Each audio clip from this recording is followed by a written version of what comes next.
Hey guys, Stephen here, aka MrSteJ, with another film review. The Commitment. I'm always a sucker for films where a specialist group of people have to band together. Think the superheroes in Avengers, or the Fellowship in The Lord of the Rings, or the Samurai in The Seven Samurai. It may come as no surprise then that The Commitment would really appeal to me, especially as a musician. So today, as the title suggests, I'm going to try a little tenderness, and take a look at The Commitment. The Commitment came out in 1991 and is a film about the trials and tribulations of a group of unemployed musicians who formed a soul band in Dublin, Ireland in the 80s. It was directed by Alan Parker, who previously directed Bugsy Malone, Fame, Pink Floyd's The Wall, and went on to direct Evita. So this director had a keen musical interest, let's just say. He even has a bit of a cameo in the film in the form of a cutout of himself and a Alan Parker Week display in a video shop. I suppose it's a bit Hitchcock-esque, putting yourself in your own film, but why wouldn't you? The film was actually adapted from a 1987 book of the same name by author Roddy Doyle. I've not read the book yet, but from doing the research for this video, I found out that it's actually part of a 5-book series of pentology. A couple of those books were also made into other films as well. But let's move on to this film. Story. The plot of the film is pretty simple, really. Jimmy Rabbit, an aspiring manager played by Robert Arkins, wants to form a band that speaks the language of the streets, be about struggle and sex, namely soul music, but Dublin soul music. This is quite a juxtaposing and jarring view to how Dublin is portrayed in the film, which is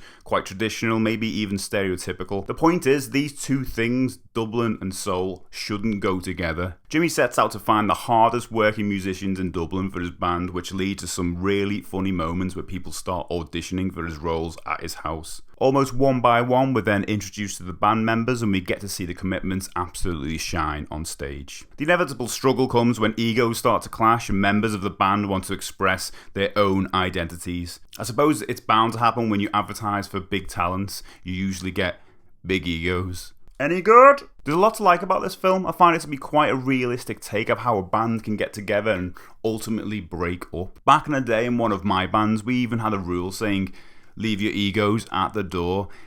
It was never going to work. Not for me anyway. The film is really funny, and my highlight, as I've mentioned before, is all of the auditions at Jimmy's home. The dialogue, although mostly colourful and sarcastic, has a really youthful charm to it, and you can't help but laugh out loud throughout. The Lord doesn't like it when we speak in whispers. Why, is he deaf? I also really like the Elvis-obsessed character of Jimmy's dad, played by Colm Meaney, who'll always be Star Trek's Chief O'Brien to me. In that household, he treats Elvis as God and reacts to any comments against Elvis as blasphemy. Elvis is God. Band members are quite realistic, definitely relatable, and they're really passionate about what they're doing. And they can't see themselves doing anything else, such as getting a job, as they see that as kind of impossible or improbable. Hey, Jimmy! It feels much better being an unemployed musician than an unemployed pipe fitter. Joey sums up the whole journey of the film in his final words to Jimmy, where he says that he's raised the expectations and horizons of each of the members. That was the whole point. And that really resonated with me, and I think that'll stick with me when I'm thinking about my musical journey or lost chapters. Any bad? I have a slight issue with how women are portrayed in the film, especially Imelda, played by Angeline Ball. She's basically just there to be the object of affection for the men, as pretty much every scene she enters, they just gorp over her and it's kind of boring. Although I get it, they're young and all that, but it just kind of come across American Pie-ish to me. Obviously that came much later, but I wasn't a fan of that. I was also a little confused about the relationships in the film. For example, we know that Jimmy really likes Imelda, but she's got a boyfriend. There's a point later on in the film where she walks out on the boyfriend to play a gig, so I thought, hey, she might end up with Jimmy. But it turns out later that she actually sleeps with Joey, who's actually been working his way throughout all the girls. Then at the end, I was left thinking, Natalie liked Jimmy? Anyway, you get my point. I was just a little bit confused. Maybe that whole thing was supposed to be as erratic as the band. Another thing that kind of confused me was how they were getting press. I mean, they're a good covers band, but they're a good covers band. I just thought it was strange how they were getting written about alongside more mainstream acts such as U2 or the Boomtown Rats. One final slight issue is just how good the band are from the off. I mean, Jimmy does put an ad out at the start saying, hey, we want the best talents out there, the hardest working talents or whatever. but the majority of the people he actually gets in the band are friends and colleagues. When they initially start to practice, they have some slight issues with backing singers, but that's about it. But the way they talk about it afterwards is as if they're god awful. But fair enough, did he really want to have that many practice sessions that I'd need to get to that standard? The film would run on forever. Music? Let's talk about the music then. I mean, you most likely know all of the classics going in, but the performances are great too. I especially like the frontman Deco, played by Andrew Strong, who's, to me, the standout here. Though he's probably the main destructive force within the band, leading to most of its struggles, his vocal talent can't be denied. It was woeful. But that boy can sing. He has the pipes and on-stage charisma for the job. There's a scene at the start where we're briefly introduced to him as he's drunkenly singing Letter from America on karaoke, and I was instantly taken aback by the power and emotion of his voice. But it's the band's version of Try Little Tenderness that really blew me away though. It's pretty much the band at their peak. There were 4 soundtrack releases put out, a Volume 1, 2, a Best Of, and a Rarities album.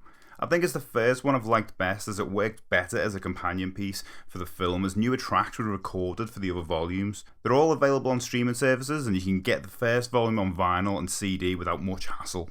I do wish there was a version of that Letter from America recorded, but I guess it was just not right for the genre and obviously too new. Okay, moving on, but a bit of a side note here. As the film actually features some musicians, I thought it'd be interesting to check out if any of them did anything after the film. For instance, frontman Deco, played by Andrew Strong, as I said, is still performing and releasing music. He's notably toured with the likes of the Rolling Stones, Prince and Elton John, so not too shabby. Then there's guitarist Outspam Foster, played by Glenn Hansard. Now, I was actually shocked when I realised it was him in the film. He's the frontman of a successful band called The Frames, and quite notably for me at least, he was the leading actor in one of my favourite films, Once. That's a film that I might end up getting to review, but just for now, know that he's brilliant in it. And I'll just mention one more, Andrea Corr. She plays Jimmy's sister Sharon in the film, and to be honest, she's hardly in it. If you weren't aware, she had really big success with the band The Corrs. Maybe you got that from the name. Conclusions. So let's wrap this up then. So overall, I really like the film and fully recommend it, especially if you are a musician. I mean, I hadn't watched it since I was a kid, so obviously I wasn't really into making music or anything back then. But now watching it years later, there's a hell of a lot more to relate to, and it still holds up. I see a lot of truth in the film as a musician, and although the film is a little rough around the edges in terms of character development, I still think it's really good. The music performances are brilliant, and like I've said many times, it's really funny. I have to admit, I felt a little bit downbeat at the end when the band ultimately broke up. But I suppose Joey's words gave all that time spent some weight and meaning. I think I'm going to recite that when I get lost thinking about old projects. That's why it's poetry. Anyway, thanks for watching. Let me know what you want me to watch next, and I'll see you next time in another video. You're not taking that into the lift. We have to. The stairs will kill him.